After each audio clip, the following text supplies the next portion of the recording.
Good day, everybody, and here we are for our 63rd episode of Around Windsor. And today we have an interesting topic. It's the legend and the lore of potholes here in Windsor and in New England in general. And I'm standing on State Street, and it's March 12th. It's not 70 degrees today. I wish I did this yesterday, but I thought I'd give a little background on just why the roads get into the condition that they do.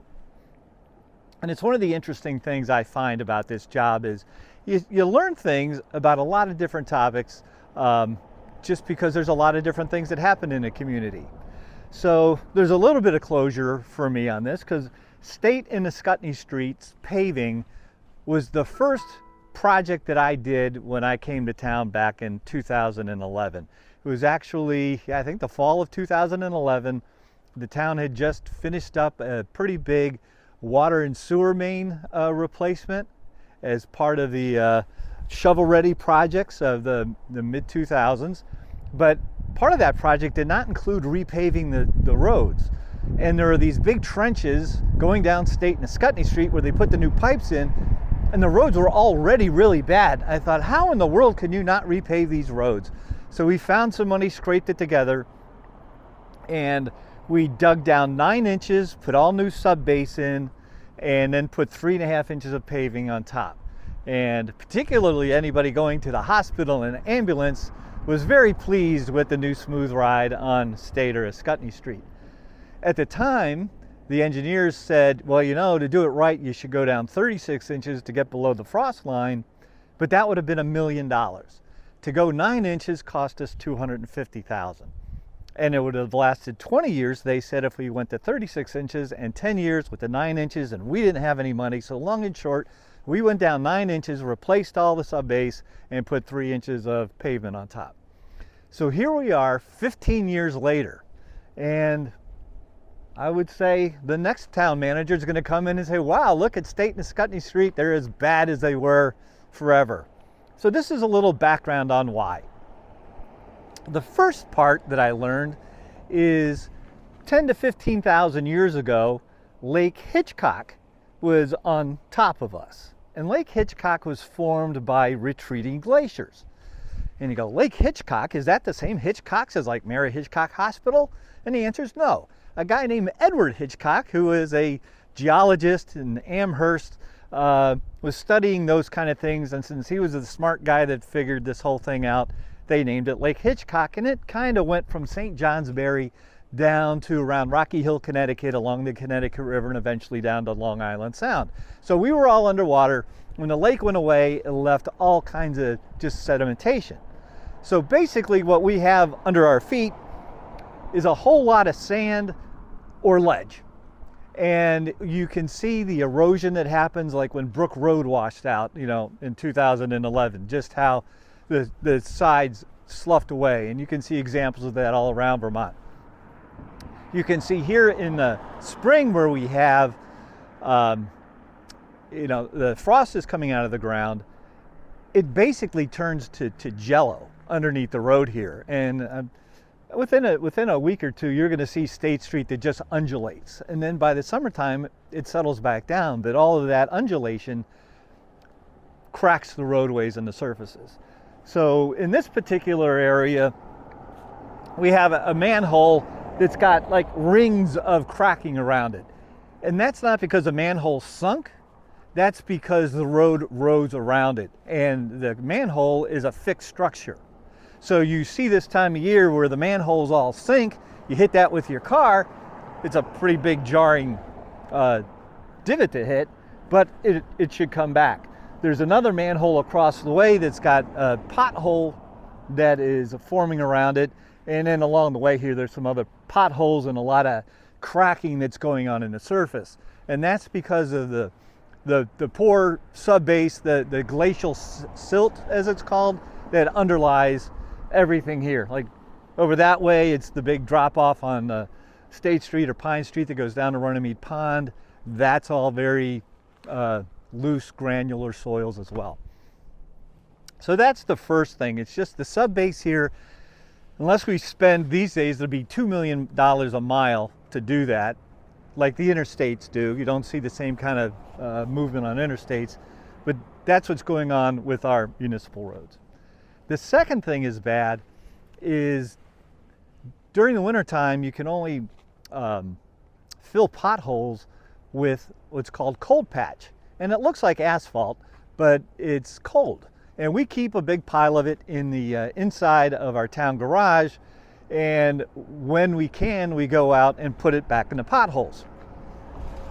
The problem is, say 15 years ago, they changed how you can make hard cold patch.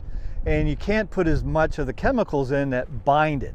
So when you put it in the hole, it's almost like just putting gravel in the hole. It looks black and it looks like asphalt, but it goes in the hole, it gets hit a few times, it starts bouncing out right away.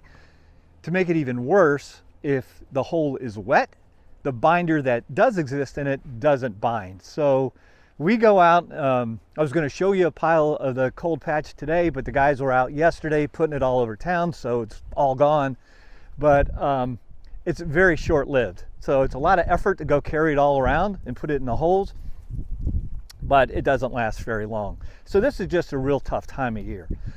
On the positive side, a couple of years ago we bought what's called a hot box, and we use that in the summertime when we can go buy asphalt, and the hot box has a heater in it and it keeps the asphalt hot. And if it's hot, it's more adhesive when we, instead of having to go and get the asphalt at one of the asphalt plants, drive it here in a regular truck, drive it around town, kind of racing against time as it cools down, we're able to keep it hotter. We're able to do bigger, more permanent patches. So with that, we're going to go look at a couple of other examples of bad paving. All right, through the magic of editing, we've gone from State Street to Main Street in the blink of an eye.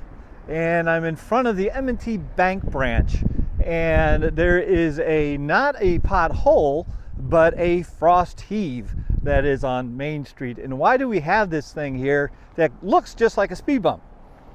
And it's because, again, it gets back to what the subbase of the road is like. As most people know, Main Street has about 10 inches of concrete underneath it from, I don't know, back in the 50s, the state paved Route 5 with concrete.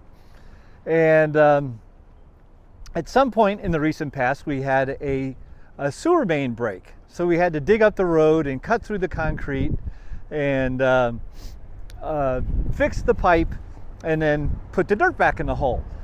Well, the dirt isn't the same dirt as the dirt that was there for forever, 50 years ago. We put the concrete back. So it's not like it's because there's not concrete there, but because the materials underneath are not all homogeneous, they absorb water and heave at different rates. So this is a result of a trench in the road years ago being cut, being filled back in, and then the subbase just behaves differently. So when you see something sticking up out of the road like that, or the Frostheaves signs that you see all over the place this time of year, it's because of what lies underneath. Now we're on Depot Avenue, down by the new Rail Yards Recreation Park.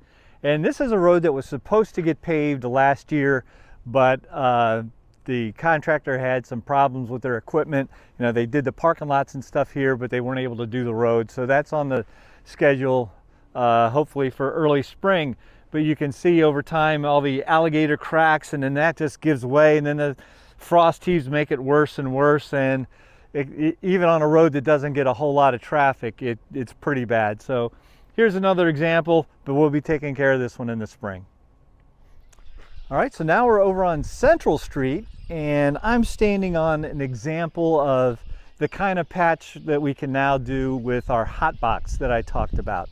So this patch goes from right about in front of me where it's a certain color to back there where you see the water line stop, but it's a solid all the way across the road patch that we did when we had to repair a sewer main break last year.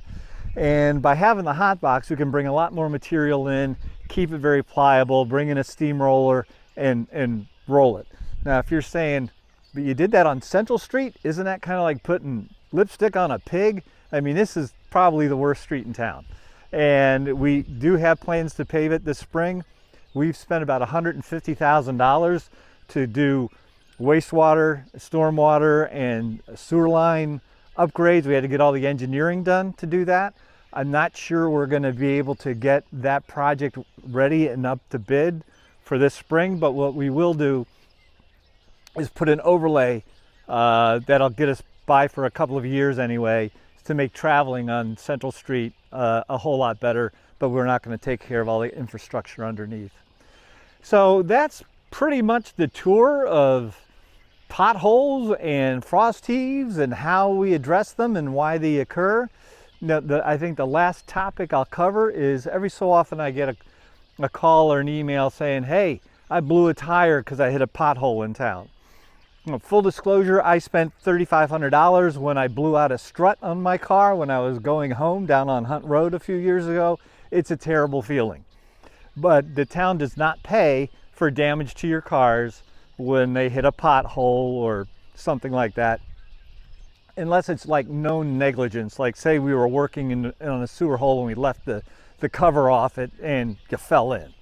But the kind of the premise is not to sound, you know, sarcastic, but if hundreds or thousands of cars are going down a road every day and you're the one who happened to hit it, how did all the other cars miss it?